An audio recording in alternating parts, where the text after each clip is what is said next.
কবি, রাজনৈতিক বিশ্লেষক এবং বাংলাদেশ শিল্পী কল্যাণ ট্রাস্টের সদস্য সায়েদ জামিল জাতীয় নাগরিক কমিটির কেন্দ্রীয় সদস্য হিসেবে যোগ দিয়েছেন। এই রাজনৈতিক প্ল্যাটফর্মে যুক্ত হয়ে তিনি সবার দোয়া, সমর্থন ও পরামর্শ চেয়েছেন।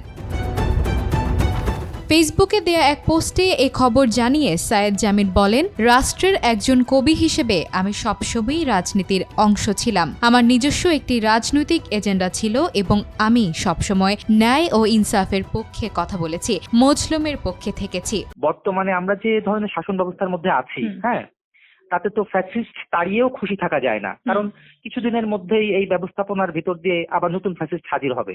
জাতীয় নাগরিক কমিটিতে যুক্ত হওয়া প্রসঙ্গে বাংলাদেশের খবরকে তিনি বলেন, এই কমিটিতে রয়েছেন দেশের সবচেয়ে চিন্তাশীল, মেধাবী এবং সৎ তরুণরা, যারা 2024 সালের গণ অভ্যুত্থানের আকাঙ্ক্ষা বাস্তবায়নে অসামান্য ত্যাগ স্বীকার করেছেন। আমি বৃহত্তর পরিসরে এবং সরাসরি জনতার সঙ্গে কাজ করার উদ্দেশ্যে এই সৃষ্টিশীল তরুণদের সঙ্গে যুক্ত হয়েছি। আশা করি সম্মিলিত প্রয়াসে জন আকাঙ্ক্ষার বাংলাদেশ আমরা করতে পারব।